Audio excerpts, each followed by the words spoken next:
securely slept. For my blood in Rome's great quarrel shed. Be pitiful to my condemned sons. Their souls are not corrupted as 'tis thought. For 22 sons I never wept, because they died in honor's lofty bed.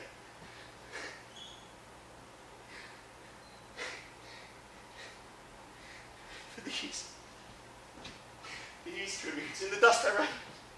My heart's deep langer and my soul's sad tears.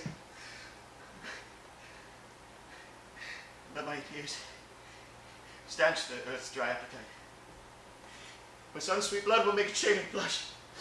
O friend, earth, I will befriend thee more with rain, so thou refuse to drink my dear son's blood. Reverend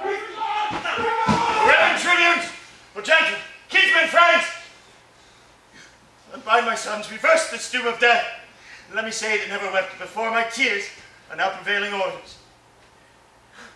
Great Father, no tribune hears you speak.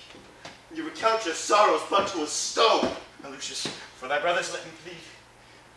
Great tribunes, once more I entreat you. Noble Father, no tribune hears you.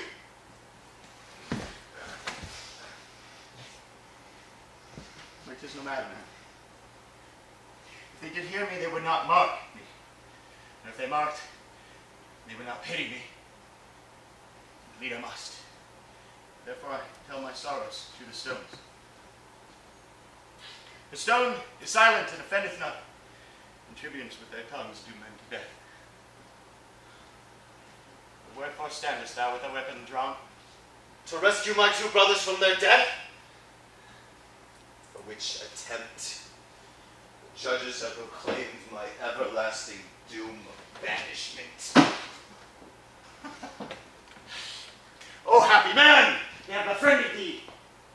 Why, foolish Lucius, canst thou not perceive that Rome is but a wilderness of tigers? Tigers must prey, and Rome affords no prey but me and mine. How happy art thou then from these devourers to be banished. Who comes with our brother Marcus here? Good Titus, prepare thy weary eyes to weep. Or if not so, thy noble heart to break, for I bring consuming sadness to thine heart. Will it consume me? Let me see it then. This was thy daughter. Why, Marcus, so she is. This object kills me. Faint hearted boy, rise! Look upon her. Speak, Lavinia. What accursed hands may be handless in thy father's sight? What fool hath added water to the sea? Give me a sword and I'll chop my hand too! They have fought for Rome and all in vain. In bootless prayers have they been held up, and they have served me to effectless use. Now all the service I require of them is one will help to cut the other. Sweet Lavinia, say who it was hath martyred thee. Alas, that pretty engine of her thoughts hath been torn forth from that hollow cage.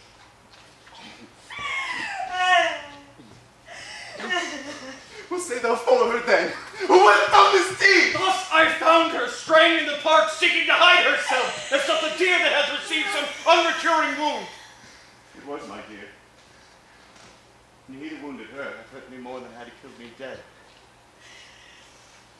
For now I stand as one upon a rock environed with the wilderness of sea. This way to death my wretched sons are gone. Here stands my other son, a banished man, and here my brother weeping at my woes. That which gives my soul grace to swear. This dear Lavinia. Dearer than my soul. Sweet Lavinia. Let me kiss thy lips. What makes the sign how I may do thee ease? Shall thy good uncle and thy brother Lucius and thou and I sit round about some fountain looking all down and behold our cheeks how they are stained as meadows by a flood. Or shall we cut away our hands like thine? Or shall we bite our tongues and in dumb shows pass the remainder of our hateful days? What shall we do? seduce further misery. Make one of that. Cease at your tears. Let your grief see how my wretched sister sobs and weeps. Patience, Lavinia. Good Titus, dry thine eyes. Oh, Marcus, well, what? That napkin cannot tribute to your mind for that poor man. Drowned it in, I know. Sweet Lavinia, I will dry thy cheek. Titus Andronicus, my lord the emperor sends thee this word, that if thou love thy sons, let Marcus, Lucius, or thyself, O Titus, or any one of you, cut off your hand and send it to the king. He for the same will send thee hither both thy sons alive, and that shall be the ransom for their faults. Gracious son, O gentle Aaron, did ever raven sing so like a lock to give sweet tidings of the sun's uprise? With all my heart, I'll send the emperor my hand, good Aaron, with thy help to cut it off. Father, that noble hand that hath thrown down so many enemies shall not be sent. My hand shall save my brothers' lives. My youth can better spare the blood than yours, therefore my hand shall save my brothers. My hand hath been but idle. Let it then serve to ransom my nephews from their death. Then have I kept it to a worthy end. Nay, come, agree whose hand shall go along, for fear they die before their pardon come. My hand shall go, then let me show a brother's love to thee. Agree between you. I will spare my hand, and I will fetch an axe. And I shall use the axe.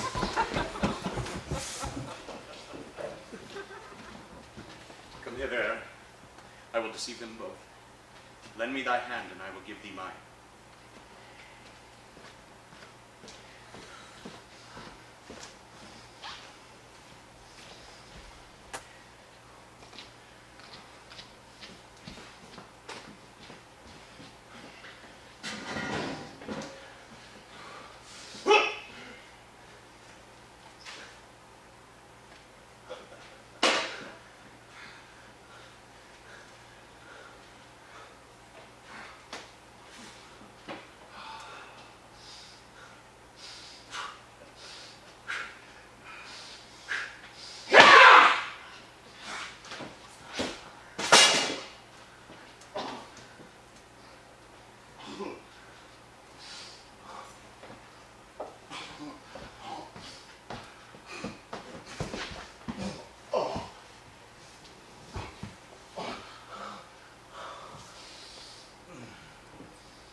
Stay his strife. What will be his dispatch? Good Aaron, give his majesty my hand. Tell him it was a hand that warded him from 1,000 dangers, bid him bury it. As for my sons, say that I account for them, as jewels purchased at an easy price. I go, Andronicus, and for thy hand look by and by to have thy sons with thee. Their heads, I mean! This villainy doth fat me with the very thought of it. Let fools do good, and fair men call for grace. Aaron will have his soul black, like his face.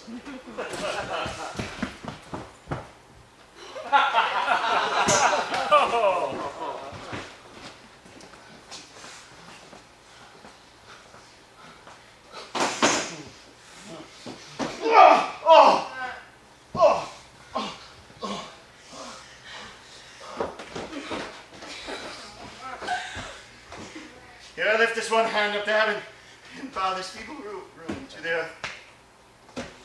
If any power pities wretched tears, to that I call. What? Dost thou kneel with me? Do them, dear heart, for heaven shall hear our prayers.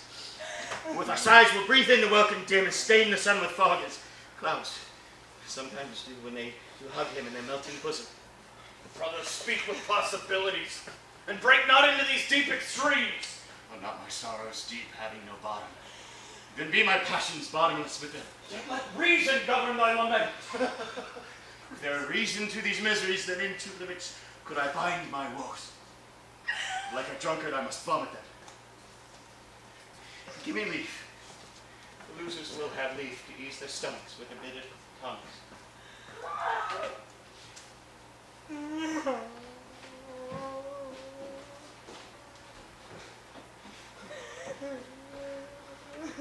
Worthy Andronicus, ill art thou repaid for that good hand thou sendst the emperor.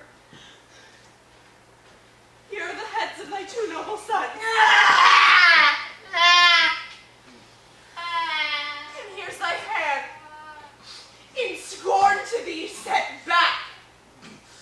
Thy griefs their sport, thy resolution mocked. But woe is me, think upon thy woes, more than remembrance of my father's death. So may my heart be an ever-burning hell. These sorrows are more than may be borne. This detested sight should make so deep a wound, and yet life not shrink thereat. Alas, their kisses come from us. This frozen water to a starved snake. When will this fearful slumber have an end? Die, Andronicus! Thou dost not slumber here! See, thy two sons' heads! Thy warlike hand, thy mangled daughter, thy other son banished! And I, even like a stony visage, cold and numb, I will no longer control thy griefs. Now is the time to storm! Why art thou still? Why dost thou laugh? It fits not the hour! Why? I have another tear to shed. I should never come to bliss until all these mischiefs be returned again. Even in the throats that have committed them. Come! Let me see what task I have to do. You, many people, circle me about, that I return me to each one of you, and swear to my soul to right your wrongs.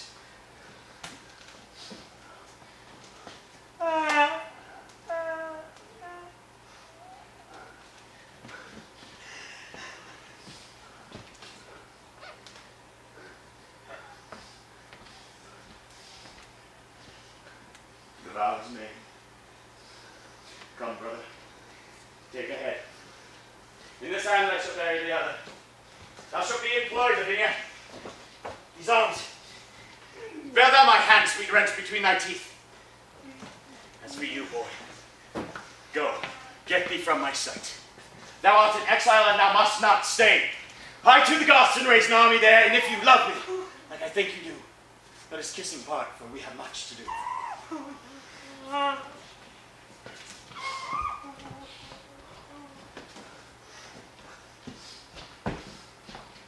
Well, Andronicus, woefulest man that ever lived in Rome. Now go I to the Goths, to raise a power, to be revenged on Rome and Saturnine.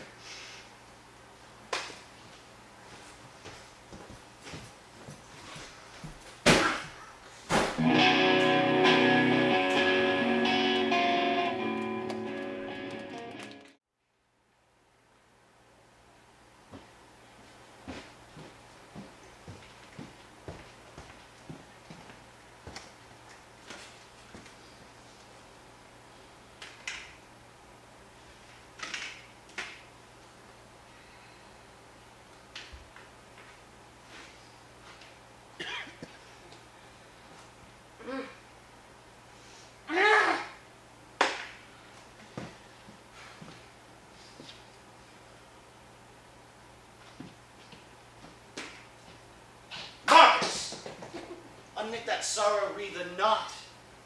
Then these night poor creatures want our hands, and cannot passionate our tenfold grief with folded arms. A map of woe that doth talk in signs. When thy poor heart beats with outrageous beating, thou canst not strike it thus and make it still. Wound it with sighing, girl, fill it with groans. Or get thee some little knife between thy teeth, and just against thy heart make thou a hole, that all the tears that thy poor eyes let fall may run into that sink, and soaking in, drown the lamenting fool in sea salt tears. Fie, brother, fie. Teach her not thus to lay such violent hands upon her tender life. How now? Has sorrow made thee dote already? Or handle not the theme of hands, lest we remember still that we have none. Hark, Marcus, what she says. I can interpret all of her martyred signs. She says she drinks no other drink but tears. Speechless complainer. I will learn thy thoughts.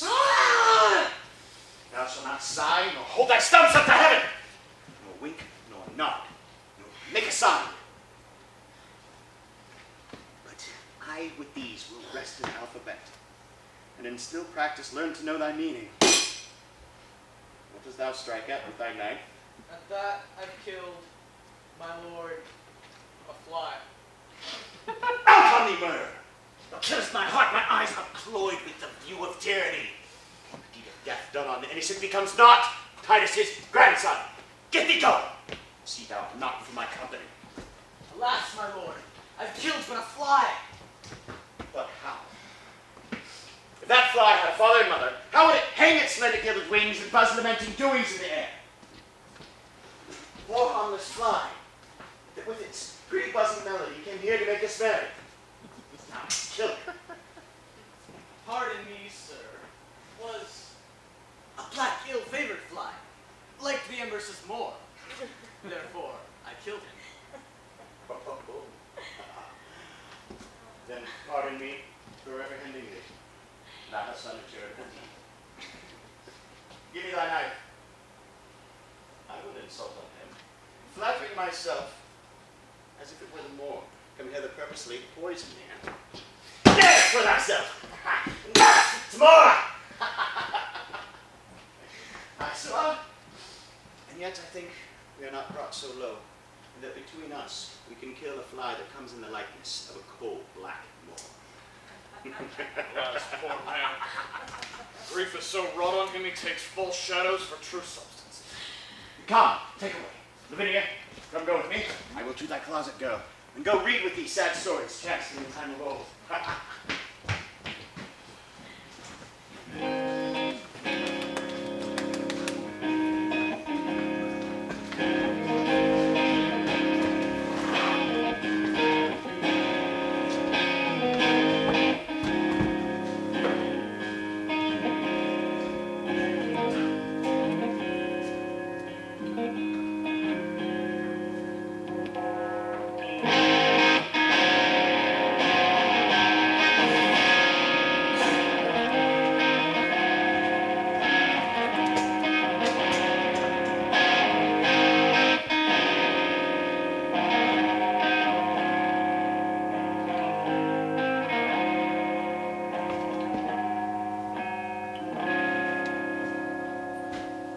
Grandsire, my Aunt Lavinia follows me everywhere. I know not why. Good Uncle Marcus, see how swift she comes?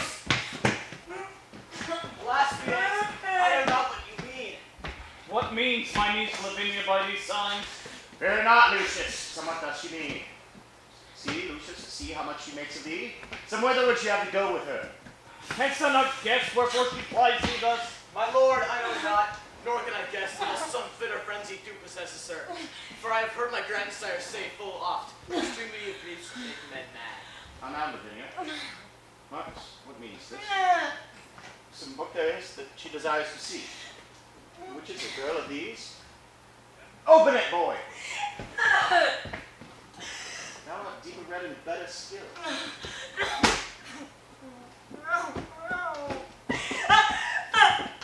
Lucius, what book is that she taught thee so? Grandsire, 'tis Ovid's Metamorphoses. My mother gave it to me. Well, before it's gone, perhaps she culled it from among the rest. Son, see how busily she turns the leaves. Lavinia, shall I read?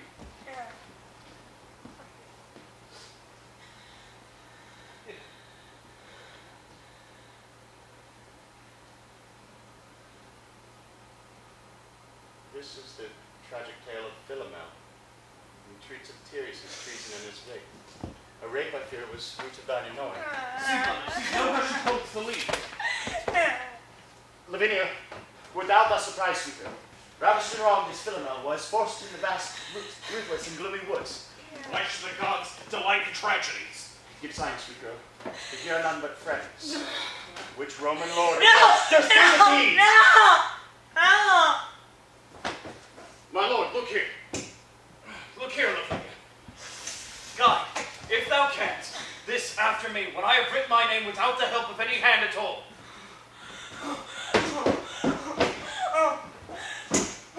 Cursed be the heart that forced us to this shift.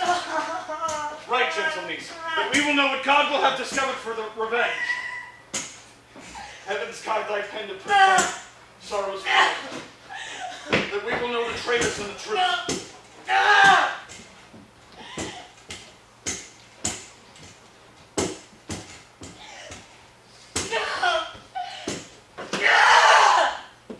Oh, do you read, my lord, what she has writ? Chiron, Demetrius. The lustful sons of tomorrow, performers of this heinous bloody deed. My lord, kneel down with me. Lavinia, kneel, and you, sweet boy, kneel the Roman Hector's hope, and swear with me that we will perform with good advice mortal revenge on these traitorous gods, and see their blood, or die with this reproach. 'Tis sure enough, and you knew how. But if you hunt these bear whelps, then beware. You are a young huntsman, Marcus, let it alone. And come, I will go get a leaf of grass, and with a gad of steel, we'll write these words and lay them by. The angry northern winds will blow these sands like Sybil's leaves abroad. And where is your lesson then? What say you, boy? I say, my lord, that if I were a man, their mother's bedchamber should not be safe. For these bad bondmen to the yoke of Rome. Aye, that's my boy. Thy father hath full oft for this ungrateful country done the like. And, uncle, so will I, and if I live. Come, go with me into mine armory. Lucius, I will fit thee in with all my boy, shall carry from me to the Empress's sons presents that I intend to send them both. Come, come, thou do thy message, will thou not? Aye, with my dagger in their bosoms, grandsire. No, not so. I will teach thee another course. Lavinia, come. Marcus, look to my house.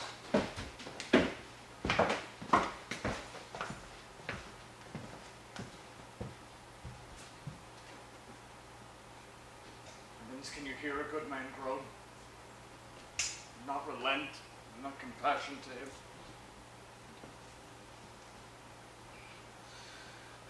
Marcus, attend him in his ecstasies. There hath more scars of sorrow on his heart than foeman's marks upon his battered shield. Yet, so just he will not revenge.